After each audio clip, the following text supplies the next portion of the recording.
ప్రతి ఒక్కరిని కూడా పేరు పేరున చేతులెత్తి నమస్కరిస్తూ కోరుకుంటున్నాను. పార్టీలు ఏవైనా కానీ ఒక అవకాశం మళ్ళీ నాకు ఇస్తే ఈ రాబోయే 5 సంవత్సరాల కాలంలో మరింత సర్వీసు మరింత అభివృద్ధిని కూడా చేయడానికి మీ యొక్క శక్తి మీ యొక్క బ్లెస్సింగ్స్ ఎప్పుడు నాకు కావాలని కోరుకుంటూ మరి చాలా రేపు మార్నింగ్ మనకి విమెన్స్ డే. సో ముందుగానే మనం సెలబ్రేట్ చేసుకోవడానికి ఇక్కడికి వచ్చాము. సో ఇక్కడికి అందరూ కూడా మార్నింగ్ నుంచి ఈవినింగ్ వరకు మీ టీచింగ్ ప్రొఫెషన్ అయినా కూడా చాలా ఓపికగా వచ్చి ఈ విమెన్స్ డే సెలబ్రేషన్లో మీరంతా పాల్గొన్నందుకు చాలా సంతోషంగా ఉంది.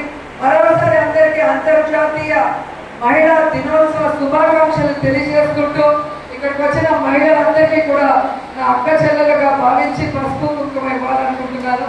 అందరూ తీసుకొని ఫోన్ చేసి వెళ్ళాలని మనస్ఫూర్తిగా కోరుకుంటున్నాను. Thank you so much.